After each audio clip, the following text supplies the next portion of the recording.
ಓಂ ಗುರುಭ್ಯೋ ನಮಃ. ಬಂಧುಗಳೇ, ಈ ಮನುಷ್ಯ ಯಾವುದರಲ್ಲಿ ಪರಾಕ್ರಮ ಮಾಡ್ತಾನೋ ಬಿಡ್ತಾನೋ, ಆದ್ರೆ ಮಾತಿನಲ್ಲಿ ಮಾತ್ರ ಪರಾಕ್ರಮ ಮಾಡದೇ ಇರುವುದಿಲ್ಲ.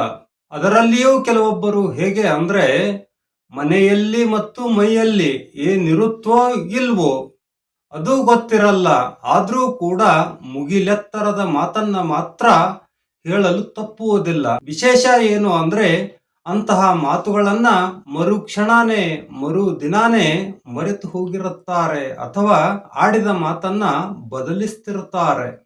ಏನು ವಿಚಿತ್ರ ನೋಡಿ ಬಂಧುಗಳೇ, ನಮ್ಮದೇ ಪೂರ್ವಜರು ಅಂದ್ರೆ ಸ್ವಲ್ಪ ವರ್ಷ ಹಿಂದಿನ ಸ್ಥಿತಿ ಹೇಗಿತ್ತು ಅಂದ್ರೆ, ಸಹಜವಾಗಿ ಆಡಿದ ಮಾತನ್ನು ಕೂಡ ತಮ್ಮ ಪ್ರಾಣ ಕೊಟ್ಟಾದ್ರೂ ನೆರವೇರಿಸುವಂತಹ ಪೂರ್ವಜರು ನಮ್ಮವರು. ಅದಕ್ಕೊಂದು ಉದಾಹರಣೆ ಕೇಳಿ. ಕುರುಕ್ಷೇತ್ರ ಯುದ್ಧ ನಡೀತಿರಬೇಕಾದ್ರೆ ಅರ್ಜುನ ಕೌರವರ ಸೈನ್ಯವನ್ನ ನಾಶ ಮಾಡುತ್ತಿರುವುದನ್ನ ನೋಡಿ ದುರ್ಯೋಧನ ಹೋಗಿ ಭೀಷ್ಮ ಪಿತಾಮಹರಿಗೆ ಆಗ್ರಹ ಮಾಡುತ್ತಾನೆ. ನೀವು ಹೀಗೆ ಸುಮ್ಮನೆ ಕುಳಿತರೆ ನಾವು ಧರ್ಮ ಭೀಮರನ್ನು ಕೊಲ್ಲುವುದು ತುಂಬಾ ದೂರ, ಅದಕ್ಕಿಂತ ಮೊದಲೇ ನಮ್ಮನ್ನ ಅರ್ಜುನ ಕೊಂದು ಹಾಕಿರುತ್ತಾನೆ, ನೀವೇನು ಮಾಡ್ತಿದ್ದೀರಾ? ತಕ್ಷಣ ಅರ್ಜುನ ಸಹಿತ ಎಲ್ಲರನ್ನು ಕೊಂದು ಹಾಕಿ ಅಂತ ದುರ್ಯೋಧನ ಭೀಷ್ಮ ಪಿತಾಮಹರಿಗೆ ಆಗ್ರಹ ಮಾಡ್ತಾನೆ. ಅದಕ್ಕೆ ಭೀಷ್ಮ ಪಿತಾಮಹರು ಕೂಡ ಆಗ್ಲಿ, ನಾಳೆನೆ ಎಲ್ಲ ಪಾಂಡವರನ್ನ ಕೊಂದು ಹಾಕ್ತೀನಿ ಅಂತ ಹೇಳ್ತಾರೆ.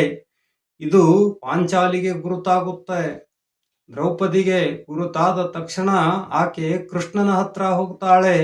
ಹೋಗಿ ಏನಾದ್ರೂ ಇದಕ್ಕೆ ಉಪಾಯ ಹೇಳು ಅಂತ ಕೇಳ್ಕೊಳ್ತಾಳೆ. ಕೃಷ್ಣ ಪರಮಾತ್ಮ ಸಹಿತ ನಿಸ್ಸಹಾಯಕನಾಗಿರುತ್ತಾನೆ. ಯಾಕೆ? ಭೀಷ್ಮ ಪಿತಾಮಹರ ಶಕ್ತಿಯೇ ಅಂತಹದು ಬಂಧುಗಳೇ. ಕೊನೆಗೆ ಒಂದು ಉಪಾಯ ಹೊಳೆಯುತ್ತೆ. ಆ ಉಪಾಯ ಇಟ್ಕೊಂಡು ಪಾಂಚಾಲಿಯನ್ನ ಆ ಭೀಷ್ಮ ಪಿತಾಮಹರು ಉಳ್ಕೊಂಡಿರುವಂತಹ ಬಿಡಾರ ಟೆಂಟ್ ಏನಿತ್ತಲ್ಲ, ಆ ಟೆಂಟ್ಗೆ ಕರ್ಕೊಂಡು ಒಳಗೆ ಪಾಂಚಾಲಿಯನ್ನ ಕಳಿಸ್ತಾನೆ. ತಾ ಮಾತ್ರ ಹೊರಗೆ ನಿಲ್ತಾನೆ ಶ್ರೀಕೃಷ್ಣ ಪರಮಾತ್ಮ. ಪಾಂಚಾಲಿ ಒಳಗಡೆ ಹೋಗಿ ಧ್ಯಾನಸ್ಥರಾಗಿ ಕುಳಿತಿರುವಂತಹ ಭೀಷ್ಮ ಪಿತಾಮಹರ ಕಾಲಿಗೆ ನಮಸ್ಕಾರ ಮಾಡ್ತಾಳೆ. ಏನಾಗುತ್ತೆ ಕೇಳಿ.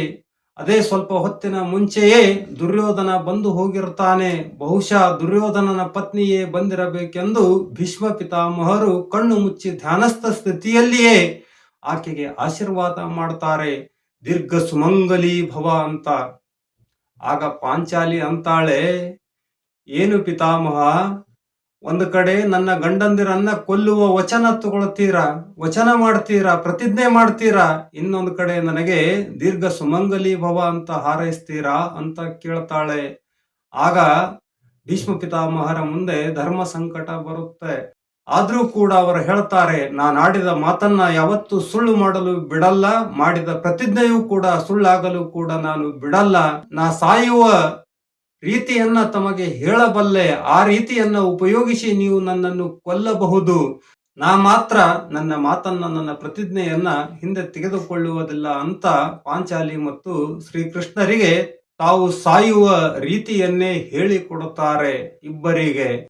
ಏನು ವಿಶೇಷ ನೋಡಿ ಬಂಧುಗಳೇ, ಕಣ್ಣು ಮುಚ್ಚಿ ಸಹಜವಾಗಿ ಹೇಳಿದ ಮಾತನ್ನ ಉಳಿಸಿಕೊಳ್ಳುವ ಸಲುವಾಗಿ ಭೀಷ್ಮ ಪಿತಾಮಹ ತನ್ನ ಪ್ರಾಣವನ್ನೇ ತ್ಯಾಗ ಮಾಡುವಂತಹ ಅಥವಾ ತಾನು ಸಾಯುವ ಮಾರ್ಗವನ್ನೇ ಎದುರಿನವರಿಗೆ ಹೇಳಿಕೊಡುತ್ತಾರೆ. ವಿಶೇಷ ಅಲ್ಲ?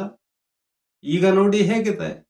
ಹೇಳಿದ ಮಾತು ಮರುಕ್ಷಣವೇ ನೆನಪಿರಲ್ಲ. ವಿಚಾರ ಮಾಡಿ ಸುಮಾರು ತಿಂಗಳು ವರ್ಷಗಳ ಕಾಲ ವಿಚಾರ ಮಾಡಿ ಹೇಳಿದ ಮಾತಲ್ಲೂ ಕೂಡ ಮರುಕ್ಷಣನೇ ಹೇಳಿದ್ದೆ, ಅದಕ್ಕೇನೀಗ ಅಂತ ಮಾತನ್ನೇ ಬದಲಿಸಿ ಬಿಡುವ ಜನ ಹೆಚ್ಚಾಗಿದೆ. ಧನ್ಯವಾದಗಳು.